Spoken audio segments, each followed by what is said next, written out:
எல்லோருக்கும் வணக்கம். நான் சுஜா சரண். இந்த கதையோட முதல் பாகம் ஏற்கனவே அப்லோட் பண்ணியிருக்கோம். கேட்காதவங்க கேட்டுட்டு இதையும் தொடர்ந்து கேளுங்க. கதையை கேட்டு ஆதரவு தர அனைத்து நண்பர்களுக்கும் மிக்க நன்றி. கதைக்குள்ளே போகலாம். லக்ஷ்மியின் மனசு ரெக்கை கட்டி பறந்தது. 2 தினங்கள் தூக்கமே இல்லை. ஒரு மனிதனுக்கு மிகுந்த துக்கம் என்றாலும் தூக்கம் வராது, மிகுந்த சந்தோஷம் என்றாலும் தூக்கம் வராது. லக்ஷ்மிக்கு சந்தோஷத்தில் தூக்கம் வரவில்லை. சுரேஷ் இந்தியா வருவதற்கு கிளம்பிவிட்டதாக தகவல் கொடுத்து விட்டான். அதுவும் நீண்ட விடுப்பில் வருவதாக வேறு சொல்லிவிட்டான். எத்தனையோ காலம் கழித்து மகனை நேரில் பார்க்கப் போகிறோம் என்ற சந்தோஷம் லக்ஷ்மிக்கு.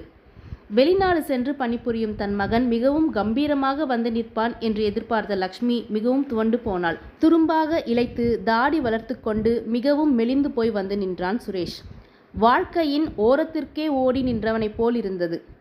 அவனுடைய தோற்றத்தை பெற்றவளால் சகித்து கொள்ள இயலவில்லை. அதிலும் இன்னொரு வகையில் திருப்தி. எப்படியோ காதலி இறந்து போன பிறகும் மனசு ஒடிந்து போய் தவறான எந்த முடிவும் எடுக்காமல் உயிருடன் வந்து நின்றானே என்று லக்ஷ்மி தனக்குத்தானே சமாதானம் அடைந்தாள்.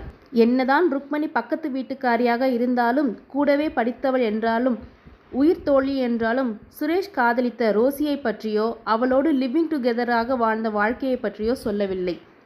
ரோசி இறந்து போனதையும் சொல்லவில்லை. எந்த நிலையிலும் ரோசியோட விஷயம் வெளியில் தெரியாமல் இருப்பது நலம் என்று லக்ஷ்மி முடிவு செய்தாள். செல்போனை நோண்டுவதும் மடிக்கணினியை வைத்துக்கொண்டு கம்பெனி வேலைகளை கவனிப்பதுமாக இருந்தான் சுரேஷ். என்ன அறிவியல் வளர்ச்சி! அமெரிக்காவில் இருக்கும் கம்பெனிக்கு இந்தியாவில் வந்து வீட்டில் அமர்ந்து கொண்டே பணிபுரிவது வியப்பிற்குரிய ஒரு விஷயம்தானே. 1 வாரம் ஓடிற்று. மெல்ல விஷயத்திற்கு வந்தாள் லக்ஷ்மி. உன்னோட ஜாதகத்தை எடுத்துகிட்டு போய் ஜோசியரிடம் கொடுக்கலாம். அதை படிச்சுட்டு என்ன பரிகாரம் சொல்கிறாங்களோ அதை முறைப்படி செஞ்சிடலாம். சுரேஷ் முகத்தை சுளித்தான். ஒரு சுரத்தில்லாமல் பேசினான். இனி பரிகாரம் எதுக்குமா? உனக்கு 2ஆம் தரம் அமையுமா? அந்த வாழ்க்கை சிறப்பாக இருக்குமா? ஜீர்ணிக்கவே முடியல. ரோசியோட இடத்துல இன்னொருத்தியா? அதில் என்ன தப்பு? சரிம்மா, அப்படின்னா உன் ஆசைக்கு பரிகாரம் செஞ்சிடலாம். ஆனால் ஒரு நிபந்தனை. சொல்லுப்பா. பரிகாரம் முடிஞ்சதும் ஏதாவது ஒரு பொண்ணை பிடிச்சிட்டு வந்து தாலியை கையில் கொடுத்து கட்ட சொல்லி வற்புறுத்தக்கூடாது. இல்லை, உன்னோட விருப்பம் இல்லாமல் எதையும் செய்ய மாட்டேன். பரிகாரத்திற்கு மகன் ஒப்புக்கொண்டதே பெரிய விஷயம். அதற்கு மேல் பெண் பார்ப்பதை பின்னர் பார்க்கலாம் என்று லக்ஷ்மி பொறுமை காத்தாள். 1 வாரம் விடுப்பு முடிந்து மாதவன் ஆபீஸுக்கு வந்திருந்தான். அவனை கண்டதும் சுரபிக்கு கோபமாக வந்தது. பேசக்கூடாது என்ற வைராகியத்தில் இருந்தாள். மாதவன் பக்கம் திரும்புவதையே தவிர்த்து வந்தாள். மாதவன் பலமுறை பேச நெருங்கி வந்ததும் சுரபி விலகி போனாள்.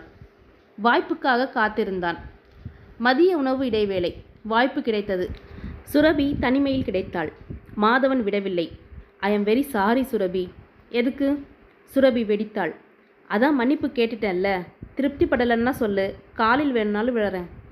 நீங்கள் எதுக்கு என் காலில் விழணும்? ஃபோனில் விஷயத்தை சொல்லாமல் மெசேஜ் கொடுத்து உன்னை பேச விடாமல் தடுத்ததற்கு. அதான். ஏன் பேச முடியலை? பேசக்கூடிய சூழ்நிலையில் நான் இல்லை. எனக்கு ஒரே ஒரு வருத்தம். எங்கள் அப்பா அம்மாவை சரி கட்டி நம்ம ஜாதகமும் பொருந்தி வந்த பிறகு நீங்கள் விலகிட்டீங்க. பரவாயில்ல, விடுங்க. சுரபியின் கண்ணீரில் நீர் சுரந்தது. ஒரு சிக்கல் விழுந்துடுச்சு. என் தங்கச்சி கீதாவின் குறையை பெரிது பண்ணாமல் ஊனமாக இருந்தாலும் கட்டிக்கிறேன்னு பிரசன்னா முன் வந்தார். ஆனால் அவங்க வீட்டில் ஒத்துக்கல. பிரசன்னா விடாப்பிடியாக நின்று அவங்க அப்பா அம்மாவை சம்மதிக்க வச்சார். அப்புறம் என்ன? சம்மதம் சொல்லிட்டாங்க. ஆனால் ஒரு நிபந்தனையும் வச்சுருக்காங்க. அதில் பிரசன்னா மாட்டிக்கிட்டார். என்ன நிபந்தனை? பிரசன்னாவுக்கு ஒரு தங்க இருக்கா. கல்யாணம் ஆயிடுச்சு. தமயந்தின்னு பேர். ஒரு கைக்குழந்தை.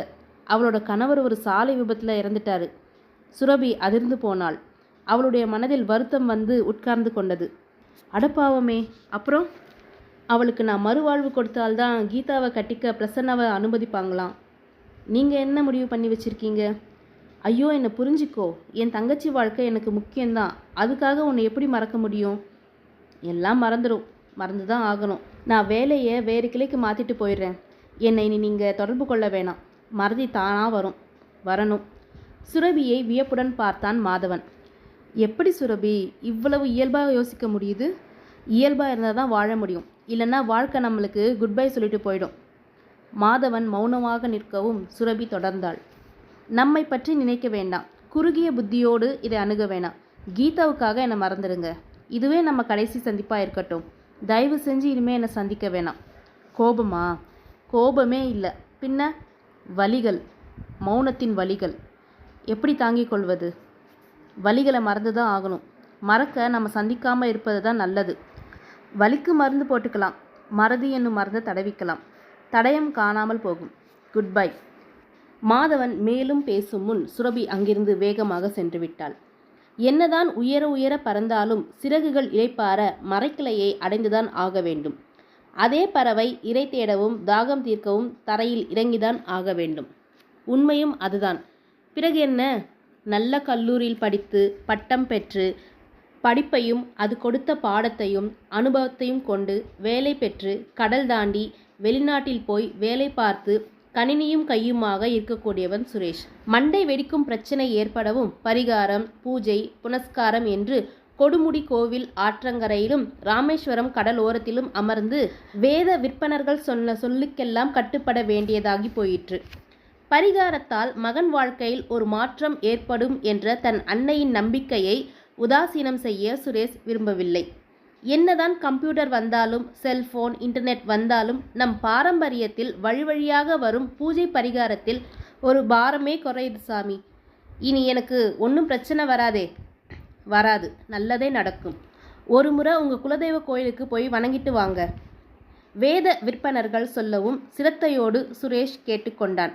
சரிங்க ஐயா, செய்திடுறேன்.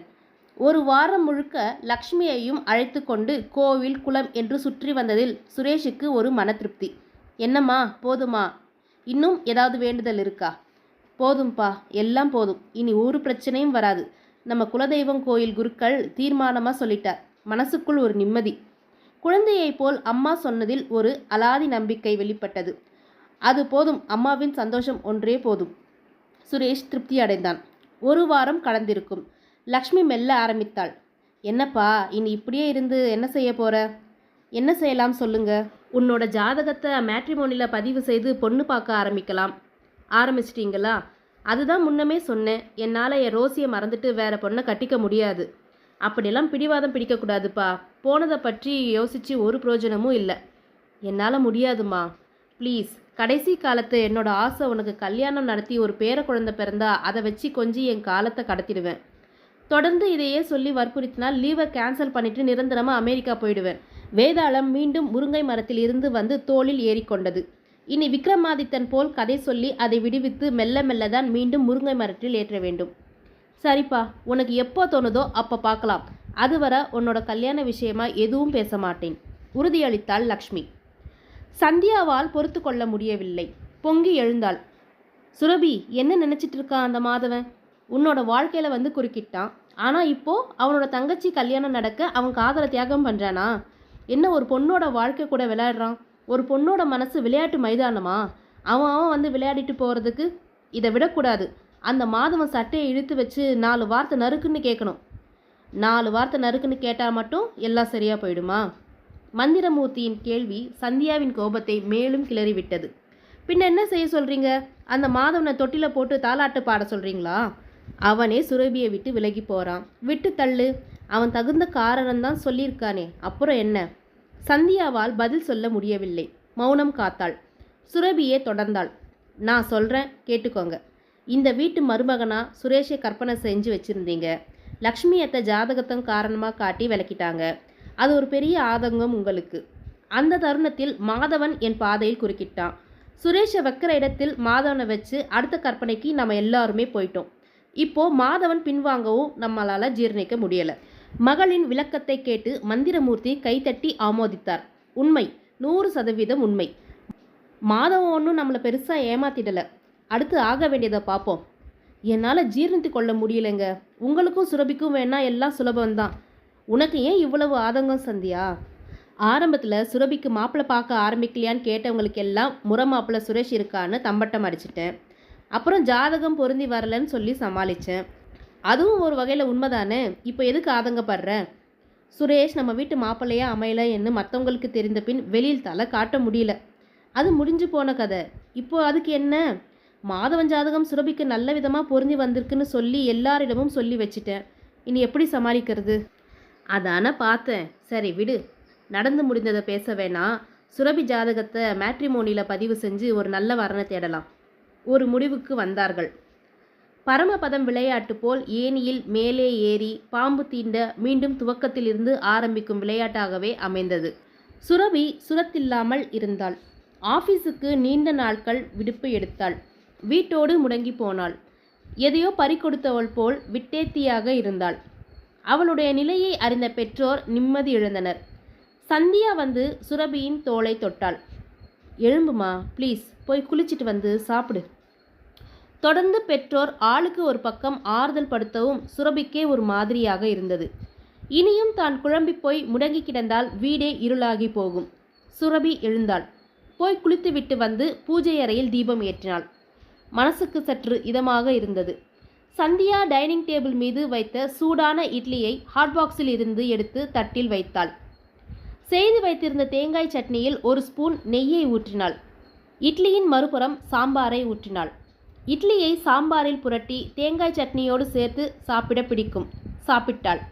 முதல் துண்டு தொண்டைக்குள் இறங்கும்போதே ஒரு இன்பமாக இருந்தது. வயிறு நிறைய நிறைய மனதில் இருந்த கவலைகள் வெளியேறின. மனசு லேசானது. பாரம் குறைந்தது.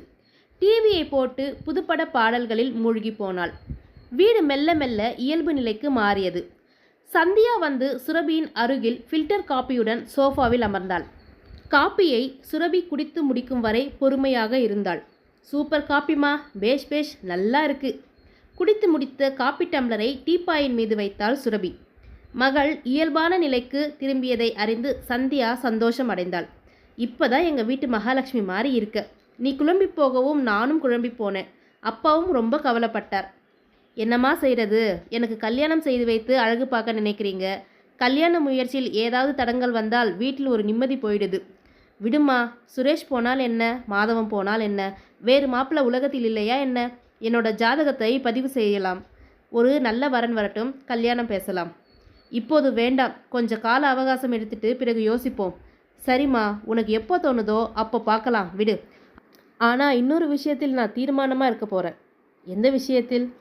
மறுபடியும் மனம் மாறிட்டேன், குணம் மாறிட்டேன்னு அந்த மாதவ வந்தால் நான் ஏற்றுக்க மாட்டேன். அந்த சமயத்தில் அந்த ஆளுக்காக அப்பாவும் நீங்களும் சிபாரிசு செய்யக்கூடாதுமா. உன்னோட விருப்பம் இல்லாமல் எதுவும் நடக்காது, கவலையை விடு. அதே மாதிரி லக்ஷ்மி அத்தை வீட்டு உறவும் வேணாம், வேணவே வேணாம். கண்டிப்பாக நீ சொல்கிறபடி செய்கிறோம். மகள் இந்த அளவிற்காவது மாறிவிட்டாளே என்ற சந்தோஷம் சந்தியாவுக்கும் மந்திரமூர்த்திக்கும். சர்க்கரை இருக்கும் இடத்தை எப்படியும் உணர்ந்து அறிந்து கொள்ளும் திறன் கொண்டது எறும்பு. அதுபோல ருக்மணியிடம் ஒரு திறமை உண்டு.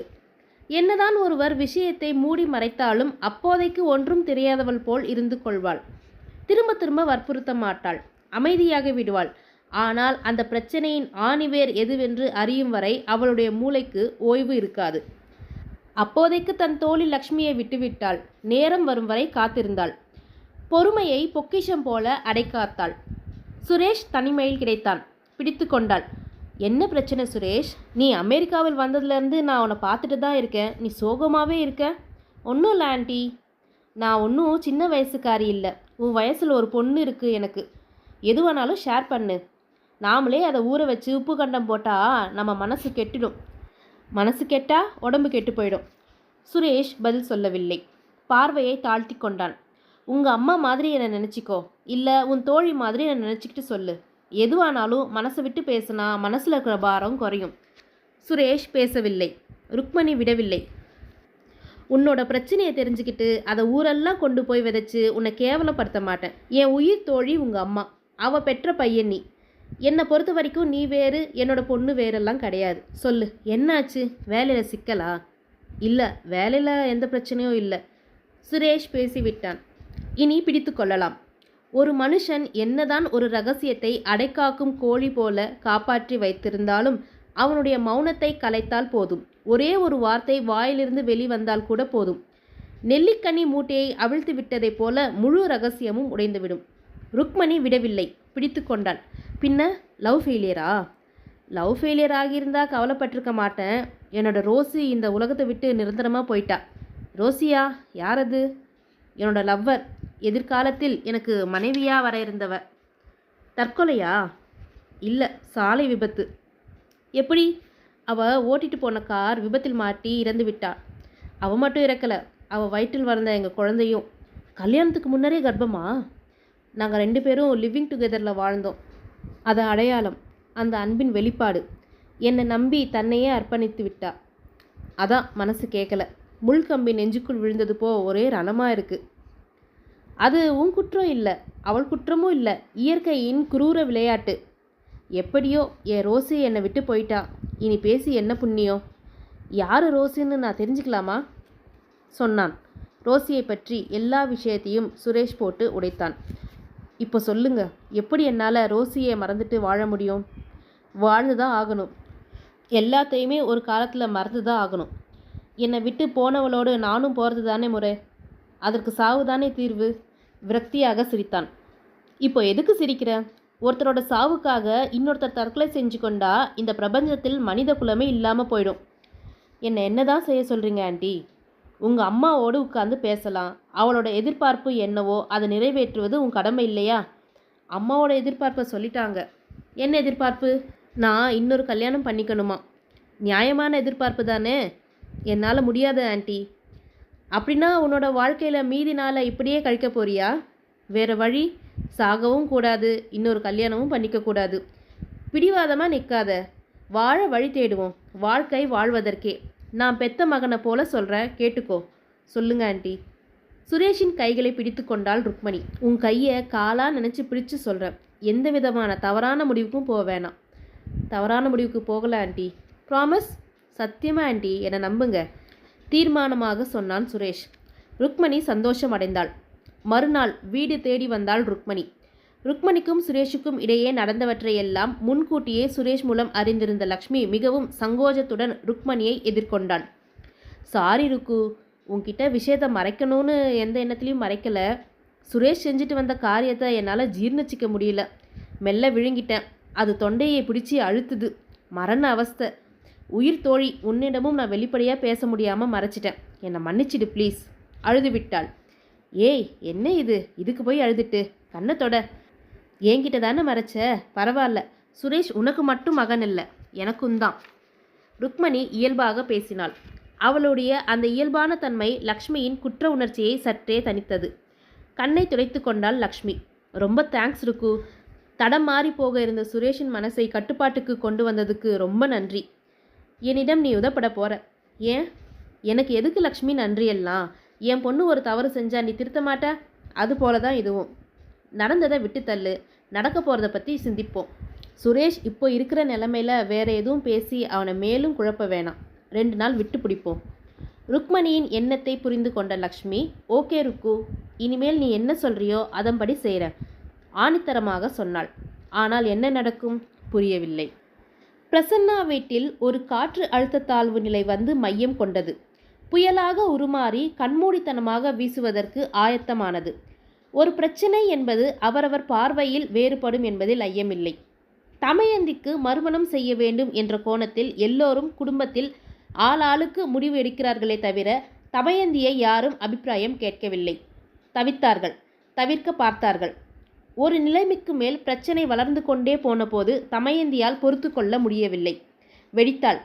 இந்த வீட்டில் நானும் என் குழந்தையும் பாரமாக இருந்தால் சொல்லுங்க, இப்போவே ஒரு ஆசிரமத்தில் போய் சேர்ந்துக்கிறோம். அப்படி ஒரு கோபத்தில் தமயந்தி வெடிப்பாள் என்று யாரும் எதிர்பார்க்கவில்லை. வீடே ஹாலில் வந்து கூடி நின்றது. என்னம்மா ஆச்சு? பதறிப்போய் கேட்டார் ஆனந்தராஜ். இன்னும் என்னப்பா ஆகணும்? யாரை கேட்டு என் கல்யாணத்துக்கு ஏற்பாடு செஞ்சிட்ருக்கீங்க? அதில் என்னம்மா தப்பு? நாங்கள் எல்லாம் என்னவோ ஏதோன்னு பதறி போயிட்டோம். பதறிப்போங்க இல்லை சிதறிப்போங்க, எனக்கு அதை பற்றி கவலை இல்லை. என்னம்மா வார்த்தைகளில் அனல் வார்ப்பா வெளிப்படுது? அதற்கு மேல் ஆனந்தராஜ் பேச முடியாமல் திணறினாள். ஜெயந்தி சீறினாள். என்னடி வாய் நீளுது? அப்பாவை எதிர்த்து பேசுகிற அளவுக்கு வளர்ந்துட்டியா? வாழ்க்கையில் தாழ்ந்துட்டேன். பேச வேண்டிய நேரத்தில் பேசாமல் இருந்ததால தான் நான் வாழ்க்கையில் ரொம்ப தாழ்ந்து போயிட்டேன். எந்த விதத்தில் தாழ்ந்து போயிட்ட? உனக்கு என்ன சொத்து இல்லையா? சொந்த பந்தம் நாங்கள் இல்லையா? அம்மா, நீங்கள் இருக்கீங்க, அப்பா இருக்கார், அண்ணனா மாதவ இருக்கார், ஆனால் புருஷன் இல்லையே. அதுக்கு தான் நாங்கள் இந்த முடிவுக்கு வந்தோம். என்ன முடிவு? கல்யாணம் செய்து வைக்கிற முடிவு. விரக்தியாக சிரித்தாள் தமயந்தி. ஏன் சிரிக்கிற? பின்ன என்னம்மா, படித்து முடித்து ஒரு நல்ல வேலைக்கு போய் என்னோட சொந்த காலில் நிற்கணும்னு லட்சியத்தோடு இருந்தேன். ஒரு நல்ல மாப்பிள்ளை வந்துட்டார்னு படிப்பு என்னும் சிறகை உடைச்சி கல்யாணத்தை முடித்து வச்சிங்க. எனக்கு பக்குவம் இல்லாத வயசு. நீங்கள் கை காட்டின கணவருக்கு நான் கழுத்தை நீட்டினேன். அதுக்கு என்ன செய்ய? நீ நல்லா இருப்பேன் தான் கல்யாணம் செஞ்சு வச்சோம். உன்னோட கெட்ட நேரம் அவர் தவறிட்டார். ஒருத்தரோட சாவை யாரும் தீர்மானிக்க முடியாது. அது நடந்து போச்சு. அதை நான் சொல்லலை. பின்ன இப்போ நிர்கதியாக நிற்கும்போது படிப்பு என்னும் சிறகு இருந்திருந்தா நான் இறை தேடும் பறவையாக சிறகு விரித்து பறந்திருப்பேன். என் குழந்தைக்கும் இறை தேடி கொடுத்துருப்பேன். ஒரு சின்ன தப்பு நடந்துடுச்சு. சின்ன தப்பா? அப்படின்னா பெரிய தப்பு எப்படி இருக்கும்?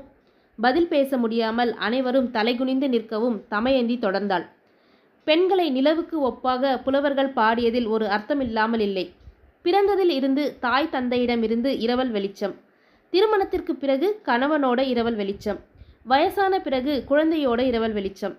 எனக்கும் நல்ல படிப்பை கொடுத்திருந்தால் நானும் சுயமான வெளிச்சத்தில் வாழ்ந்துட்டு இருப்பேன்ல.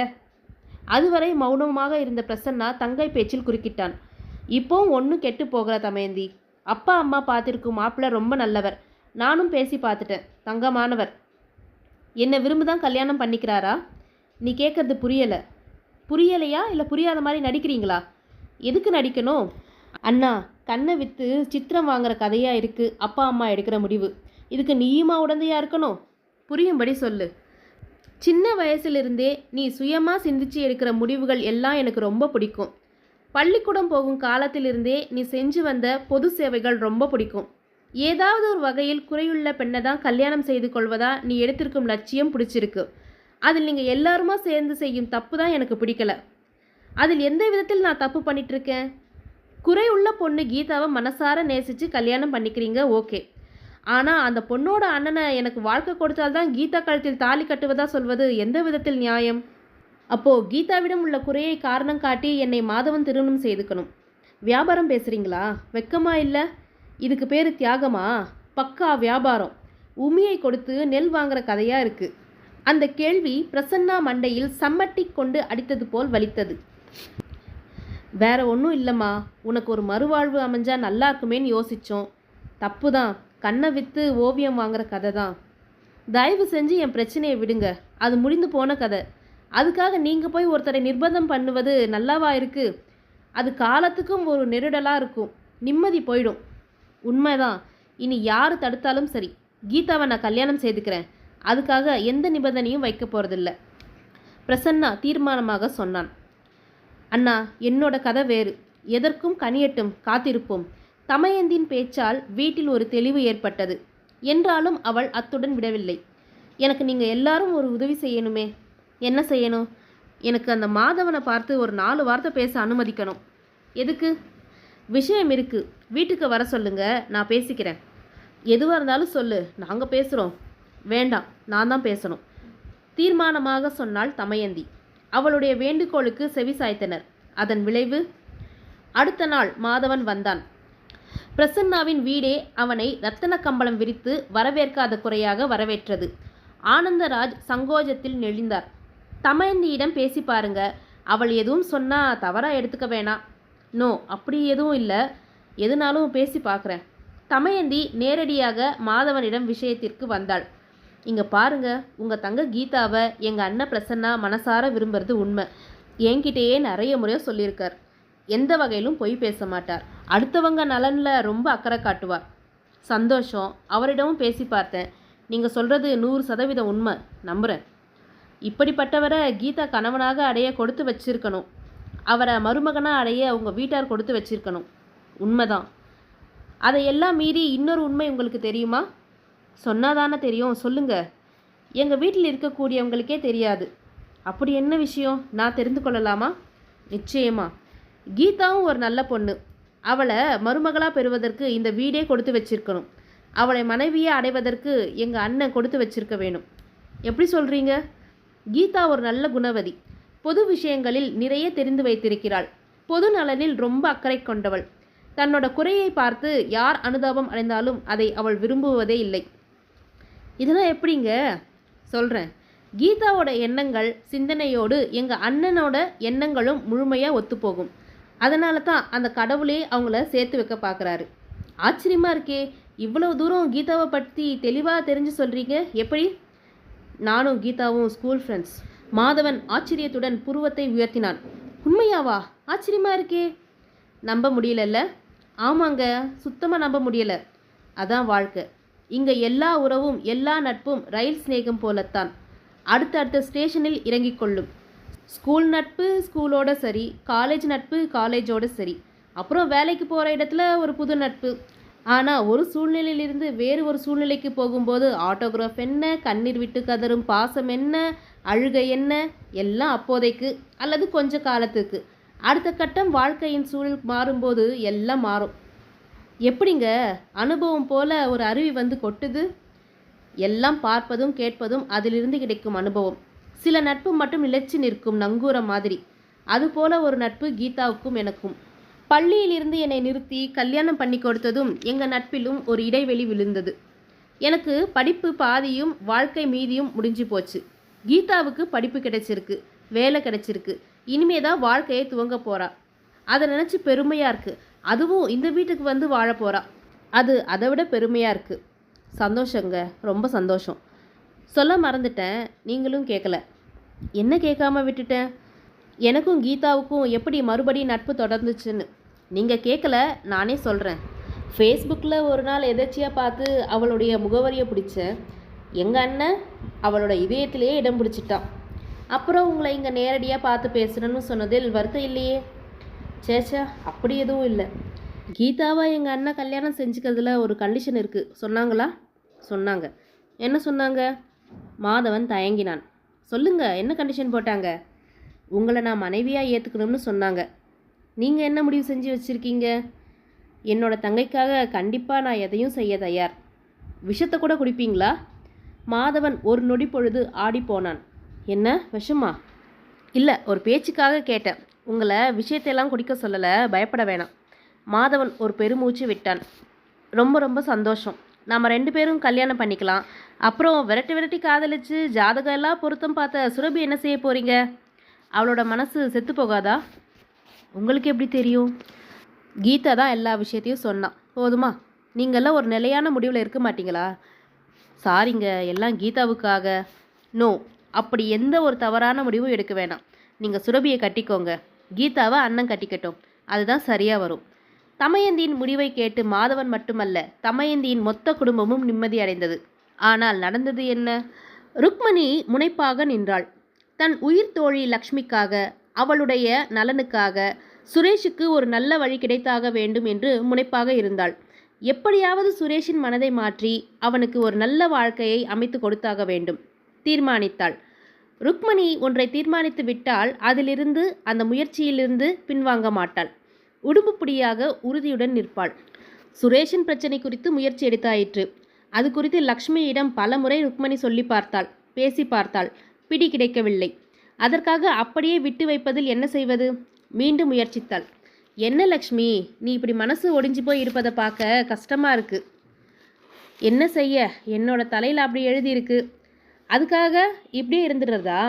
வாழ வேண்டிய வயசில் புருஷனும் இறந்துட்டார். மீதி வாழ்க்கைக்கு சுரேஷ் ஊன்றுகோலாக நிற்பான்னு எதிர்பார்த்தேன். அவனும் துவண்டு போய் வந்து நிற்கிறான். பல முறை பேசி பார்த்துட்டேன், முடியலை. அதுக்காக அப்படியே விட்டுட முடியும்? அப்புறம் என்ன தான் செய்கிறது? அவன் மனசளவில் பாதிக்கப்பட்டிருக்கான். ஒரு பொண்ணுக்கு துரோகம் செஞ்சுட்டதா நினச்சிட்டு துடிக்கிறான். அதான் கோயில் கோயிலாக கூட்டின்னு போய் பரிகாரங்கள் செய்தாச்சே. அது ஒரு நம்பிக்கை செய்தாச்சு, அதோடு நிறுத்த வேணாம். பின்ன நான் ஏற்கனவே அன்றைக்கி ஒரு முறை சொன்னது போல் செஞ்சு பார்க்கலாமே. நீ என்ன சொன்ன? அதுக்குள்ளே மறந்துட்டியா? பல குழப்பத்தில் எல்லாமே மறந்து போகுது இருக்கு.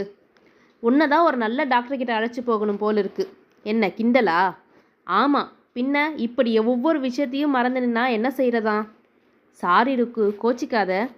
ஒரு நல்ல மன டாக்டரிடம் சுரேஷை கூட்டின்னு போய் ஒரு கவுன்சிலிங் கொடுத்து பார்க்கலாம். ஓ அதுவா? பிரச்சனையே அங்கே தான் வெடிச்சிருக்கு. என்ன சொல்கிற? அதெல்லாம் ஒரு முறைக்கு பல முறை சொல்லி பார்த்துட்டேன். என்ன சொன்ன? வாப்பா, ஒரு மனநல டாக்டரிடம் கவுன்சிலிங் போகலான்னு சொன்னேன். அதுக்கு சுரேஷ் என்ன சொன்னா? என்னை பைத்தியக்காரனே முடிவு பண்ணிட்டீங்களா அப்படின்னு கத்துறான்.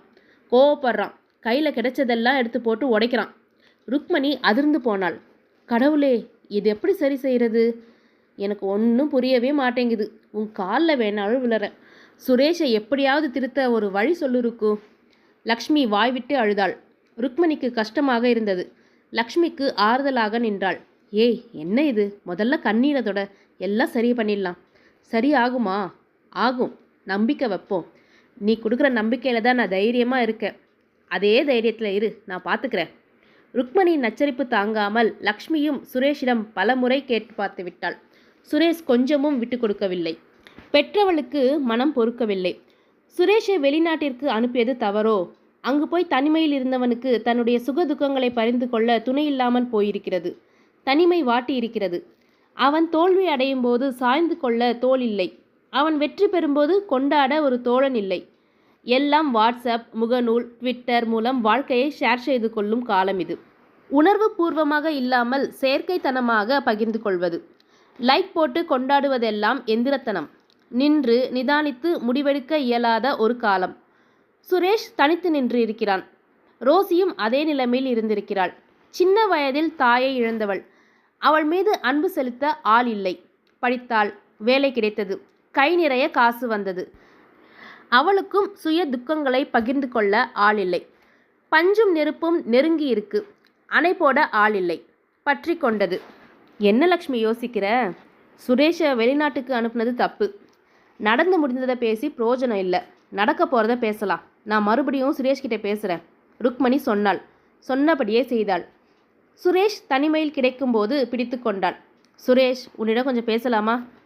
கொஞ்சம் என்ன, நிறையவே பேசுங்க ஆண்டி. உங்கள் அம்மானா உனக்கு பிடிக்குமா பிடிக்காதா? என்ன ஆண்டி கேள்வி இது? எங்கள் அம்மாக்காக தான் உயிரே வாழ்கிறேன். கேட்கவே பெருமையாக இருக்குது. ஆனால் இந்த உயிர் மெல்ல மெல்ல கருகிட்டு இருக்குது. உனக்கு தெரியலையா? நீங்கள் சொல்கிறது புரியலை. சொல்கிறேன். உனக்கு அம்மானா உயிர். அந்த உயிர் வாழ நீதான் பிராணவாயு. சுரேஷுங்கிற பிராணவாயு இருந்தால்தான் லக்ஷ்மிங்கிற உயிர் வாழ முடியும். அதுக்கு நான் என்ன செய்யணும் ஆண்டி? பெருசாக ஒன்றும் இல்லை. நீ வாழ்ந்து காட்டணும். நல்லா வாழ்ந்து காட்டணும். உங்கள் அப்பா இறந்த பிறகு நீ இருக்கிற தைரியத்தில் தான் லக்ஷ்மி வாழ்ந்துட்டுருக்கா. ஒரு தவறு வாழ்க்கையில் நடந்துட்டா அதை நினச்சிட்டே உருகிட்டே இருப்பது நல்லதுக்கு இல்லை. அதுக்காக இன்னொரு கல்யாணம் பண்ணிக்க சொல்கிறீங்களா? ஆமாம், நீ இன்னொரு கல்யாணம் பண்ணி தான் ஆகணும். அது மட்டும் முடியாதுங்க ஆண்டி. இப்படி ஒரே அடியாக சொல்கிறது நல்லதுக்கு இல்லை. நாங்கள் எங்கள் பிள்ளைக்கு ஒரு வாழ்க்கை தரணும்னு எதிர்பார்க்குறோம். அதை ஏற்று நீ திருமணம் செஞ்சு ஒரு பேர பிள்ளையை பெற்று கொடுக்கணும். அதுதான் எங்கள் வாழ்க்கையோட கடைசி நேர சந்தோஷம். சுரேஷ் பதில் பேசவில்லை. ருக்மணியே தொடர்ந்தாள். உங்கள் அம்மா உனக்காக எவ்வளோ தியாகங்கள் செஞ்சுருக்கா. உன்னை இவ்வளோ தூரம் வளர்த்து வாலிபம் வர நல்லா படிக்க வச்சு ஃபாரின்லாம் அனுப்பியிருக்கா. அவளோட சந்தோஷத்துக்காக நீயே ஒரு கல்யாணம் செஞ்சுக்க கூடாது? சுரேஷ் யோசிக்க தொடங்கினான். தன் முயற்சிக்கு கிடைத்த முதல் வெற்றியாக சுரேஷின் அந்த மௌனத்தை எடுத்துக்கொண்டாள் ருக்மணி. அத்துடன் நிற்கவில்லை. மேலும் அவனுடைய மனதில் சில யோசனைகளை தூவினாள். நான் தெரிஞ்சோ தெரியாமலோ வாழ்க்கையில் செய்த சில தவறுகளுக்கு பிராய்ச்சித்தம் தேடிக்கலாம். எப்படி? ரோசி உன்னை விட்டு இறந்து போயிட்டா. அவளுடைய வயிற்றில் வேறு உன்னோட குழந்தை. இதுக்கெல்லாம் தீர்வு காண ஒரு நல்ல யோசனை செஞ்சு முடிவெடுக்கலாம். கடவுளிடம் பாவ மன்னிப்பு வாங்கிடலாம். எந்த விதத்தில்? நீயும் யோசி, நானும் யோசிக்கிறேன். 2 நாள் தான் அவகாசம். பிறகு ஒரு நல்ல முடிவு எடுக்கலாம். ருக்மணியின் வார்த்தைகள் காயம்பட்ட நெஞ்சுக்கு மயிலிறகால் தேன் எடுத்து தடவியது போல இருந்தது சுரேஷுக்கு. கொஞ்சம் தெளிவு பெற்றான். ஆஃபீஸுக்கு தொடர்ந்து விடுமுறை போட்டிருந்தாள் சுரபி. ஃபோன் செய்தாலும் எடுப்பதில்லை. வாட்ஸ்அப்பையும் பிளாக் செய்து வைத்திருந்தாள். மாதவனுக்கு எந்த வகையிலும் அவளை தொடர்பு கொள்ள இயலவில்லை. ஆஃபீஸில் மேலிடத்தில் மெல்ல விசாரித்து பார்த்தான். சுரபி வேறு கிளைக்கு வேலை மாற்றல் கேட்டு எழுதி கொடுத்திருப்பதாக சொன்னார்கள். மாதவனுக்கு புரிந்து போயிற்று. சுரபி அறவே என்னை விட்டுவிட்டு விலகி போய்விட்டாள்.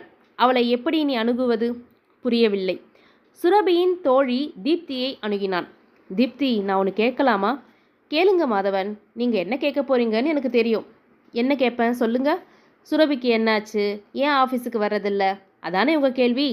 அதே தான். உங்களால் தான் அவள் லீவு போட்டிருக்கா. வேறு பிரான்ச்சுக்கு டிரான்ஸ்ஃபர் கேட்டிருக்கா. அவளுக்கு நம்ம ஆஃபீஸுக்கு வர பிடிக்கலையாம். ஒரு சின்ன தப்பு நடந்து போச்சு. சுரபிக்கிட்ட உண்மையை எடுத்து சொல்லி மன்னிப்பு கேட்கணும். உங்களை எந்த விதத்திலும் அவள் தொடர்பு கொள்ள விரும்பவில்லை. ஃபோனில் தொடர்ந்து முயற்சி பண்ணி பார்த்துட்டேன். வீட்டு முகவரி தெரிஞ்சால் ஒரு முறை நேரில் போய் பார்த்துட்டு வரலான்னு நினைக்கிறேன். தீப்தி பதறி போனாள். அந்த தப்பு மட்டும் பண்ணிடாதீங்க. ஏன் அப்படி போயிடாதீங்க? ஏற்கனவே அவள் உங்கள் மேலே ஏக கடுப்பில் இருக்கா. நேரில் போய் நின்னா உங்களை கடிச்சு கொதறிடுவா. மாதவன் அரண்டு போனான். இல்லை போல, ஆனால் பேசி பார்க்கணும். ஒரே ஒரு முறை பேசி பார்க்கணும். மிஸ்டர் மாதவன், உங்களை ஒன்று கேட்கட்டுமா? கேளுங்க. ஆம்பளைங்களுக்கு எல்லாம் மனசாட்சியே இருக்காதா?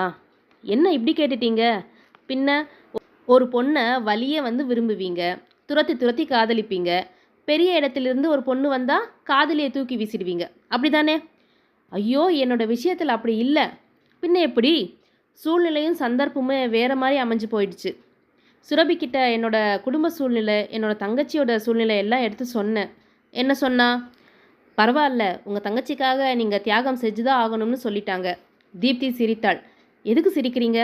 பின்ன சுரபிக்கிட்ட போய் என்னோட தங்கச்சிக்கு கல்யாணம் நடக்கிறதே கஷ்டம், அவளுக்கு ஒரு மாப்பிள்ளை அமைஞ்சிருக்கு, அவர் என்னோட தங்கச்சியை கட்டிக்கணும்னா நம்ம காதலை நான் மறந்தாகணும்னு சுரபிக்கிட்ட கெஞ்சிருக்கீங்க. அப்புறம் அவள் என்ன சொல்லுவா? இல்லை, நீங்கள் என்ன தான் கல்யாணம் செய்துக்கணும்னு உங்கள் காலில் வந்தா விழுவா? எப்படியாவது சுரபியை பார்த்து பேசியாகணுமே. எதுக்கு? சுரபியை கல்யாணம் செய்துக்கிறது பற்றி பேசணும். அப்புறம் நீங்கள் பார்த்து வச்ச பொண்ணு என்னாச்சு? அது ட்ராப் ஆயிடுச்சு. அத்துடன் நிற்காமல் தமயந்தி வீட்டில் நடந்த எல்லா கதையையும் ஒரு வரி விடாமல் சொல்லி முடித்தான். முழு கதையையும் கேட்டு முடித்த தீப்தி புரிந்து கொண்டாள்.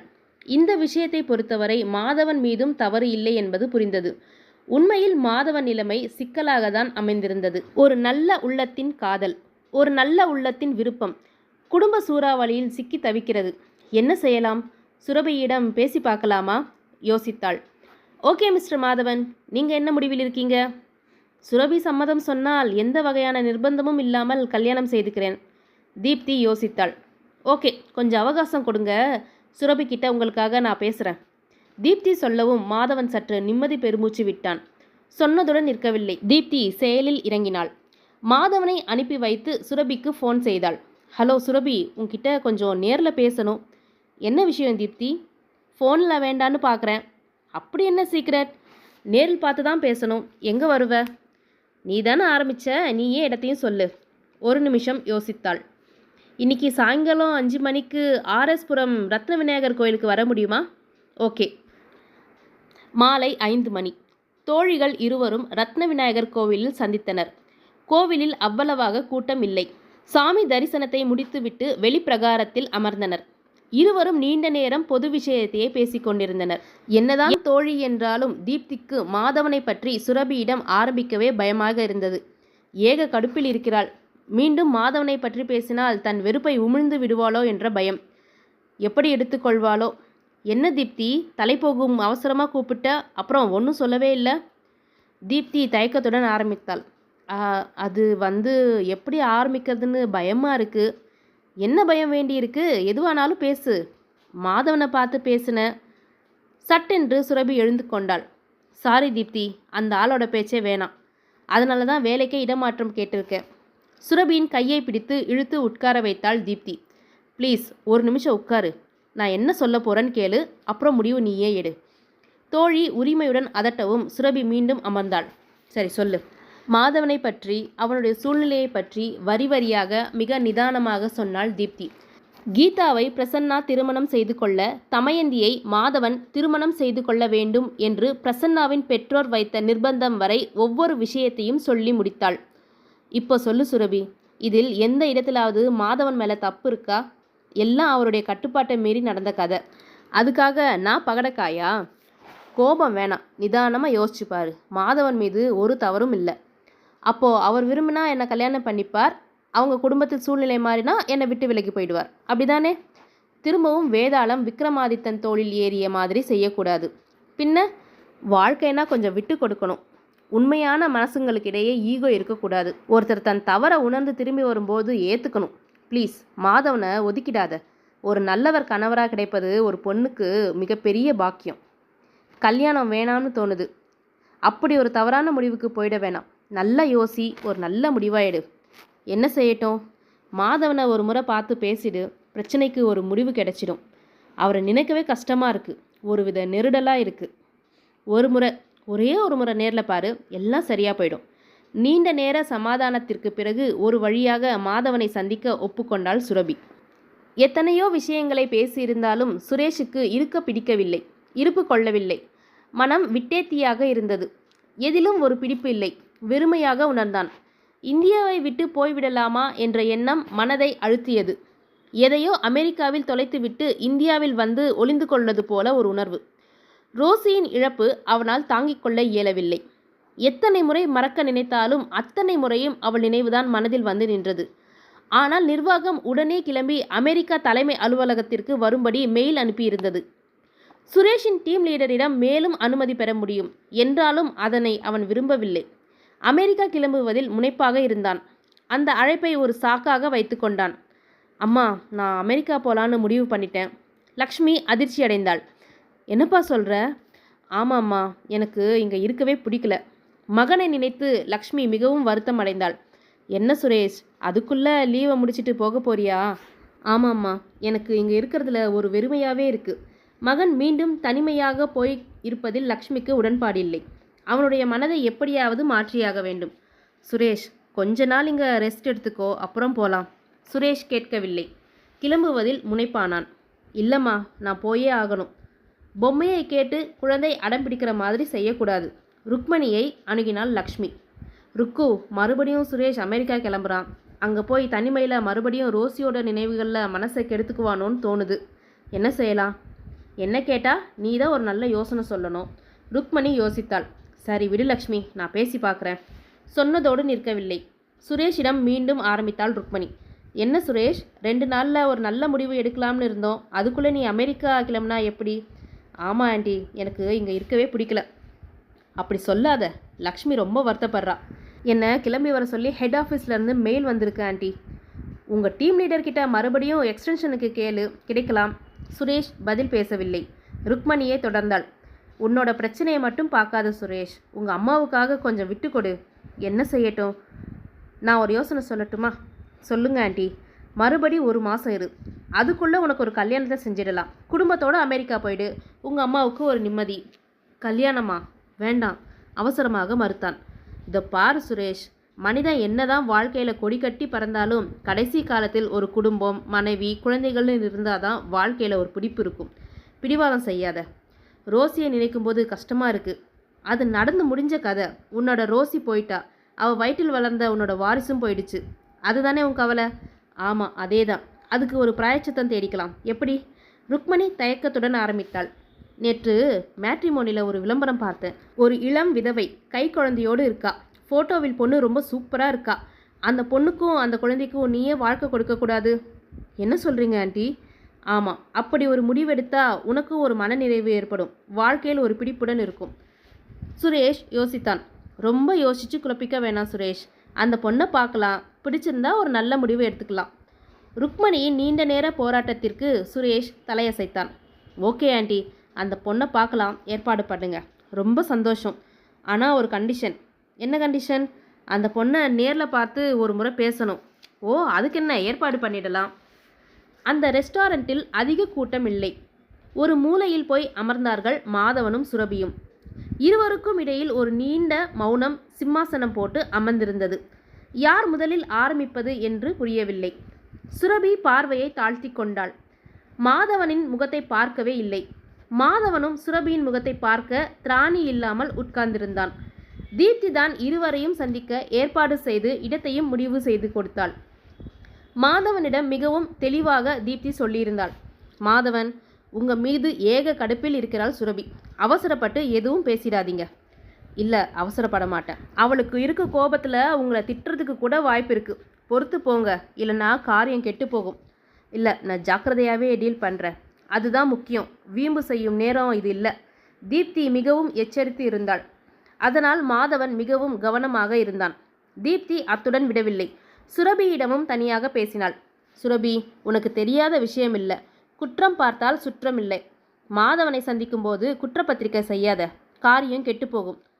அதுக்காக அவன் காலில் விழ சொல்கிறியா? பாத்தியா, மறுபடியும் கோவப்படுற. யார்கிட்ட தான் தப்பு இல்லை? தப்புன்னு பார்த்தா ஒவ்வொரு சூழ்நிலையில் ஒவ்வொருவரும் பண்ணுறது தப்பு தான். அதை மன்னித்து ஏற்றுக்கணும். மாதவனை பேச விடு. அவரோட பிரச்சனையை முழுசாக கேட்டுக்கோ, அப்புறமா முடிவெடு. தீப்தியின் யோசனை சரி என தோன்றியது. ஓகே தீப்தி, நான் பார்த்துக்கிறேன். இருவருக்கும் இடையில் நீடித்த மௌனத்தை பேரர் வந்து கலைத்தான். என்ன சாப்பிட்றீங்க? சுரபி, என்ன ஆர்டர் பண்ணட்டும்? மாதவன் கேட்கவும் சுரபி பதில் சொல்லவில்லை. மீண்டும் மாதவனே கேட்டான். ப்ளீஸ் சுரபி, ஒரு வார்த்தை சொல்லு. என்ன ஆர்டர் செய்யட்டும்? Butterscotch ice cream. உங்களுக்கு? அப்பா, சுரபி ஊமை இல்லை, தப்பித்தேன் என்ற மாதவன் பேரரை பார்த்து ஒரு பட்டர்ஸ்காட்ச் ஐஸ்கிரீம், ஒரு மில்க் ஷேக். பேரர் நகர்ந்தார். என்னை மன்னிச்சிடு சுரபி, தப்பு தான். உன்னை ஓட ஓட காதலிச்சு பிறகு பாதை மாறி போக முடிவு பண்ணது ரொம்ப தப்பு தான். எல்லா தப்பையும் செய்திட வேண்டியது, அப்புறம் ஒரே வார்த்தையில் மன்னிப்பு கேட்க வேண்டியது. அப்படி இல்லை சுரபி, சூழ்நிலை அப்படி ஆகும்னு நான் எதிர்பார்க்கல. என்னோட தங்கைக்கு ஒரு வாழ்க்கை அமையுமான்னு ஒரு கேள்விக்குறி. எங்கள் எல்லார் மனசிலும் அந்த கேள்விக்குறி ஒரு பயமாகவே இருந்துச்சு. நல்லா இருக்கிற பொண்ணுக்கே இந்த காலத்தில் சரியாக வரன் அமையறதில்ல. நிறைய டிமாண்ட் வைக்கிறாங்க. அந்த நேரத்தில் பிரசன்னா கீதாவை விரும்பி வந்து கேட்டது பெரிய விஷயமா இருந்துச்சு. ஆனால் பிரசன்னாவோட பெற்றோர் அதை வேறு மாதிரி கொண்டு போயிட்டாங்க. அவங்க பொண்ணு தமயந்தியை நான் கல்யாணம் பண்ணிக்கிட்டாதான் கீதாவை பிரசன்னாவை கல்யாணம் பண்ணிக்க சம்மதிப்பேன்னு நிர்பந்தம் போட்டுட்டாங்க. புரியுது. கோபம் வேணாம். இந்த சூழ்நிலையில் என்ன முடிவு எடுக்கிறதுன்னு எனக்கு புரியலை. அந்த நேரத்தில் கடவுளாக பார்த்து ஒரு முடிவை மாற்ற வச்சிட்டார். தமயந்தி ஒரு நல்ல பொண்ணு. கீதாவை பிரசன்னா கல்யாணம் பண்ணிக்க அவங்க அப்பா அம்மா வச்ச கண்டிஷனை அந்த பொண்ணு மறுத்துட்டா. என்னே நேரில் கூப்பிட்டு பேசிட்டா. மேலும் தமயந்தி கீதாவுக்கு தோழிங்கிறதுனால பிரசன்னாவுக்கு ஒரு நல்ல தீர்வு சீக்கிரம் கிடைச்சிடுச்சு. ஐஸ்கிரீம் வந்ததும் அதை சாப்பிட துவங்கினாள் சுரபி. நான் ரொம்ப சூடாக இருக்கேன், அதான் ஐஸ்கிரீம் சாப்பிட்டுட்டு இருக்கேன். கொஞ்சம் சூட்டை தணிச்சிட்டு அப்புறமா பேசுகிறேன். உன்னோட சூடு தனியும், நானும் காத்திருக்கிறேன். மாதவன் மில்க் ஷேக்கை அருந்தினான். ஐஸ்கிரீமை சாப்பிட்டு முடித்தாள் சுரபி. மிஸ்டர் மாதவன், எல்லாம் சரிதான். நியாயம் உங்கள் பக்கமே இருக்கட்டும். தங்கையின் வாழ்க்கையா காதலின் வாழ்க்கையா அப்படின்னு ஒரு கேள்வி எழும்போது தங்கையின் வாழ்க்கைக்கு தான் முக்கியத்துவம்னு போயிட்டீங்க. கல்யாணத்துக்கு பிறகு ஒரு சூழ்நிலையில் மனைவியா தங்கையான ஒரு கேள்வி எழுந்தால் மறுபடியும் என்ன முடிவெடுப்பீங்க? அப்படியெல்லாம் ஒரு சூழ்நிலை வராது. மனைவி பக்கம்தான் நிற்பேன். எனக்காக சொல்லக்கூடாது. உண்மைதான். அப்போ மட்டும் எப்படி மனைவி பக்கம் நிற்பீங்க? ஒரு நிமிஷம் தடுமாறி போன மாதவன் சுதாரித்து கொண்டான். தொட்டு தாலி கட்டினவன் உறவுன்னு வந்த பிறகு மனைவிதானே முக்கியம். எப்படி? தங்கையும் வேறு ஒருத்தரின் மனைவிதானே. அவளோட நிலையில் அவளுக்கு ஒரு குடும்பம் ஏற்பட்டு இருக்கும்போது அதை தாண்டி உறவை மீறி அவளும் வர முடியாது. சுரபி சிரித்தாள். ஏன் சிரிக்கிற சுரபி? எப்படியோ சமாளிச்சிட்டீங்க. சரி, உன்னோட முடிவு? இந்த சுரபி உங்களுக்கு மனைவியாக வரணும்னா ஒரு கண்டிஷன். என்ன? எங்கள் அப்பா அம்மா கிட்ட வந்து முறைப்படி பொண்ணு கேட்கணும். கண்டிப்பாக. உங்கள் அப்பா அம்மா காலில் வந்து விழ சொன்னாலும் சாஷ்டாங்கமாக விழறேன். ஐயோடா, ரொம்பவும் வழிய வேணாம். உங்கள் வீட்டில் சொல்லி முறைப்படி எங்கள் வீட்டுக்கு வாங்க. சுரபி சொல்லவும் மாதவனின் முகமும் அகமும் மலர்ந்தன. ரொம்ப சந்தோஷம் சுரபி, ரொம்ப தேங்க்ஸ். இந்த நன்றிக்கு உரியவள் தீப்தி. அவளோட முயற்சி, அவளோட அணுகுமுறையில்தான் விலகி போக இருந்த நம்ம உறவு மறுபடியும் சேர்ந்திருக்கு. அடுத்த கட்ட நடவடிக்கை, உங்கள் வீட்டுக்கு நாங்கள் வரோம். பெரியவங்களோட பேசி நம்ம கல்யாணத்தை முடிவு செய்கிறோம். சுரபியின் முகத்தில் ஒரு தாமரை மலர்ந்தது. சுரபி, உன் முகத்தில் தாமரை மலர்ந்திருக்கு. சூரியன் எதிரில் உட்கார்ந்துருக்குல்ல. சொல்லிவிட்டு சுரபி வெட்கத்துடன் சிரித்தாள். மாதவனும் சிரித்தான். அன்று தேதி 10, நல்ல சுப முகூர்த்த நாள். மாதவன் குடும்பத்தாருடன் சுரபி வீட்டுக்கு வருவதாக சொல்லிவிட்டு அதன்படி போய் முறைப்படி பெண் பார்த்து சம்மதம் சொன்ன பிறகு சம்பந்தம் பேசுவதாக ஏற்பாடு. கூடவே ஒரு ஜோதிடரையும் அழைத்து வருவதாக சொல்லியிருந்தான். பெண் பார்க்கும் படலம் முறைப்படி முடிந்ததும் முகூர்த்த நாள் குறிப்பதாகவும் ஏற்பாடு. முகூர்த்த நாள் பார்த்ததும் திருமண மண்டபத்தை பேசி முடிப்பதாக இருந்தார்கள். மாதவன் வீட்டார் இந்த திருமணத்தை நடத்துவதில் வெகு தீவிரமாக இருந்தனர். ஏற்கனவே சுரபியின் போட்டோவை அவனுடைய உறவினர்கள் அனைவரிடமும் காட்டியிருந்தான். அனைவருக்குமே சுரபியை மிகவும் பிடித்து போயிருந்தது. அந்த விஷயத்தையும் சுரபியிடம் ஃபோன் மூலம் சொல்லிவிட்டான் மாதவன். தன்னை மாதவன் வீட்டு சொந்தக்காரங்களுக்கு பிடித்திருப்பதில் சுரபிக்கு எல்லையில்லா மகிழ்ச்சி. வாழப்போகும் வீடு, கட்டிக்கொள்பவனுக்கு மட்டும் ஒரு பெண் பிடித்திருந்தால் போதாது. அந்த வீட்டில் அனைவருக்கும் அந்த பெண்ணை பிடித்திருந்தால்தான் இரட்டிப்பு சந்தோஷம். அந்த வகையில் சுரபிக்கு ஒரு மனநிறைவு. காலை 10 மணிக்கு மாதவன் வீட்டார் வருவதாக சொல்லியிருந்தார்கள். சுரபியின் வீட்டார் ஒரே பரபரப்பாக இருந்தார்கள். வீட்டை சுத்தம் செய்தார்கள். ஹாலில் கிடந்த சோஃபாவின் மேல் விரிப்புகளை மாற்றி புதிதாக போட்டார்கள். ஜன்னலில் ஸ்கிரீன்களை எல்லாம் கழட்டிவிட்டு வேறு ஸ்கிரீன்களை புதிதாக மாற்றினார்கள். அடையாறு ஆனந்தபவன் ஸ்வீட் காரம் என்று வாங்கி வந்து அசத்தினார்கள். ஃபில்டரை கழுவி புது காப்பி டிகாஷனை போட்டு வைத்தார்கள். சுத்தமான மாட்டுப்பால் வாங்கி வந்து காய வைத்தார்கள். எல்லா அறைகளிலும் ரூம் ஸ்ப்ரே அடித்தார்கள். ஹாலில் இருந்த மின்விளக்கு, மின்விசிறி எல்லாவற்றையும் துடைத்து மெருகு ஏற்றினர். மொத்தத்தில் வீடே அமர்க்களம் அடைந்தது. சுரபிக்கு பிடித்த வண்ணத்தில் பட்டுப்புடவையை கட்டி தலை நிறைய மல்லிப்பூவை வைத்தார்கள். மீனாட்சி அம்மன் சிலை மதுரையிலிருந்து கிளம்பி வந்து விட்டதை போல சுரபி ஜொலித்தாள். சந்தியா திருஷ்டி சுத்தி போட்டாள். அம்மா, உங்களுக்கே இது அதிக பிரசங்கத்தனமா தெரியலையா? எது? நான் என்ன அவ்வளவு அழகா திருஷ்டி சுத்தி போடுறீங்க? நீ அழகு இல்லைன்னு ஒருத்தன் சொன்னா அவனுக்கு கண் பார்வை சரியில்லைன்னு அர்த்தம். சுரபியை பார்த்து பூரிப்புடன் சொன்னாள் சந்தியா. அம்மா, நீ பெத்த பெண் நான், அதுக்காக இவ்வளவு பெருமை கூடாது. காக்கைக்கும் தன் குஞ்சு பொன் குஞ்சு. அப்போ நீங்கள் காக்கையா? நான் காக்கை குஞ்சா? போடி இவளே, வாயை கொடுத்தா வாரி விடாமல் இருக்கிறதே கிடையாது. மகளின் தொடையை பிடித்து செல்லமாக கிள்ளினாள் சந்தியா. மாப்பிள்ளை வீட்டுக்காரங்க வர நேரம் ஆயிடுச்சு, இப்போ அம்மாவும் மகளும் விளையாடிட்டு இருக்கீங்களா? மந்திரமூர்த்தி அதட்டினார். அப்பா, கல்யாணமாகி போனாலும் என்னோட இயல்பை நான் மாற்றிக்க மாட்டேன்.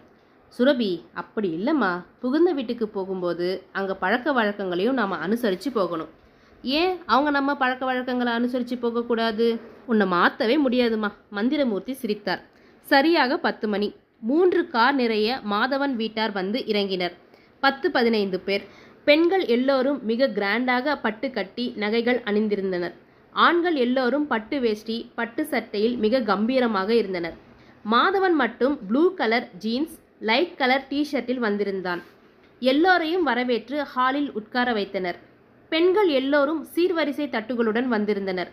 சீர்தட்டுகளில் எல்லாம் விதவிதமான பழங்கள், ஸ்வீட், சாக்லேட் என்று அழகாக அடுக்கி அவற்றை கண்ணாடி தாள் கொண்டு கவர் செய்து இருந்தார்கள். பூக்களை அழகாக அடுக்கி ஒரு தட்டு நிறைய கொண்டு வந்திருந்தனர். கொண்டு வந்த தட்டுகளை எல்லாம் ஹாலில் விரிக்கப்பட்டிருந்த ஜமுக்காலத்தில் அழகாக வைத்தனர். ஹாலே நிரம்பி வழிந்தது. எல்லோரும் பரஸ்பரம் பொதுவான விஷயங்களை பேசினர். வந்தவர்கள் எல்லோருக்கும் சுரபி வீட்டார் ஸ்வீட் காரம் கொடுத்தார்கள். சுரபி ஹாலுக்கு வந்து மரியாதை நிமித்தமாக அனைவரையும் பார்த்து வணங்கினாள். மாதவன் அவளை பார்த்து வழிந்தான். சுரபி முறைத்தாள். அவர்கள் இருவருடைய செய்கையும் மற்ற யாருக்கும் தெரியவில்லை. இருவரும் ரகசியமான பார்வையில் பேசிக்கொண்டனர். சுரபி காப்பியை எடுத்து வந்து அனைவருக்கும் வழங்கினாள். பொண்ணு மகாலட்சுமி மாதிரி இருக்கா. மாதவன் சூப்பர் செலக்ஷன்டா. ஆளுக்கு கமெண்ட் அடித்தனர். இந்த வார்த்தைகளை கேட்ட சுரபியின் முகம் வெட்கத்தில் குங்குமப்பூவாக சிவந்தது. எந்த பெண்ணுக்கும் உண்டான பொதுவான இயல்பு. தன்னை ஒருவர் புகழ்ந்து பேசினால், அதுவும் தன்னை ஒருவர் அழகு என்று சொல்லிவிட்டால் ஒரு பூரிப்பு வந்து விடுகிறது மனசுக்குள். நேரம் வேறு கடந்து கொண்டிருந்தது. ஜோதிடர் வேறு அவசரப்படுத்தினார். வீடே கல்யாண கலை கட்டியது போல சந்தோஷத்தில் மிதந்து கொண்டிருந்தது. முற்றும். இது மாதிரியான கதைகளுக்கு சேனலை சப்ஸ்கிரைப் செஞ்சுக்கோங்க. ஆதரவு அளித்ததற்கு நன்றி. அடுத்த பதிவில் பார்க்கலாம்.